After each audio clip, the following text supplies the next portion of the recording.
જય માતાજી, જય શ્રી કૃષ્ણ અને હર હર મહાદેવ, જય કષ્ટભંજન દેવ. તો આજે અમે બનાવવાના હતા છોલે ભટુરે, પણ હવે છોલેમાં શાકમાં કાંઈ નક્કી નથી આજે શું બને, કારણ કે અમારે મેડમે લઈશ નવું મગાવ્યું છે અને ખબર નથી હું મેડમ મગાવ્યું છે આમાં. પનીર ને ચીઝ ને જો પનીર લઈ આવ્યા છીએ, ચીઝ લઈ આવ્યા છીએ અને છોલે ભટુરેમાં પનીર ટીકાનો મસાલો લઈ આવ્યા છીએ, ગ્રેવી કરી નાખી છે, ડુંગળી ટમેટા કેપ્સિકમ લઈ આવ્યા છીએ અને હવે અમારે મેડમ બનાવવાના નથી શાક.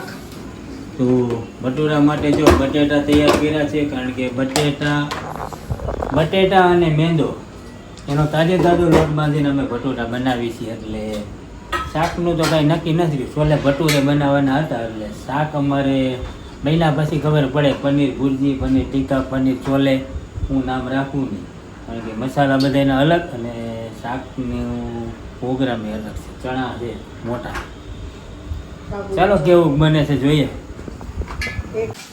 ચાલો તો જો સબ્જીનો વઘાર લાગી ગયો છે, સીમની બે ફામ હાલે છે અને અમારે મેડમ બનાવે છે સબ્જી.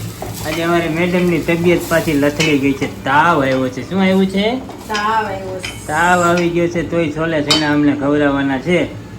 તો ખૂબ ખૂબ આભાર. Thank you. મોઢું તો સારું નથી તોય બને છે, પણ શું થાય જો વઘાર લાગ્યો છે મિત્રો. તો અમારે જો ફાઇનલી શાક બની ગયું છે, કાંઈ નો ઘટે હો વાલા. જો ઘટે કાંઈ, શાક બન્યું છે એક નંબર.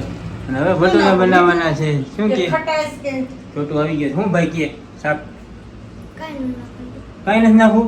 એક નંબર ડન રેડી. હાલો તો જો કાંઈ નો ઘટે વાલા શાકમાં હો, શાક બની ગયું છે. તો હવે આમાં મેંદો નાખી દીધો છે, તેલ નાખી દીધો અને નિમક, અને આ છે હવે આમાં બટેટા નાખવા એને લોટ બાંધવાનો છે. શું કહેશો મેડમ? બટેટા નાખી લોટ બાંધવાનો. પાણી આમાં થોડું પણ નથી નાખવાનું. જો લોટ આવી રીતે બટેટા મેંદા પ્રમાણે બટેટા લઈને બટેટાથી લોટ બાંધવાનો છે. ચાલો તો જો ભટુરા બને છે અને ભટુરું અમારે દડો થાય તો જાઓ થઈ ગયો. જો ભટુરું એક નંબર, એમનો પૂછતા મરાય. બદલાય તો કરે બધી જાવ.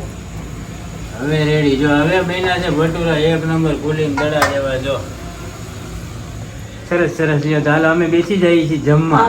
તો જો જમવાનું થઈ ગયું છે તૈયાર કમ્પ્લીટ, અને અમે બેસી ગયા જમવા. જો ભટુરા છે, ગુંદી છે, છોલે ચણાનું શાક છે, કેમ ગયું હારી, મરચા છે, ખાલી ચણા છે અને છાશ. ખીચડી મજા આવશે? હાલો જમવા કે આ મહેમાન લઈને આવ્યા ખીચડી. ઓ ચાલો આવી જાવ જમવા.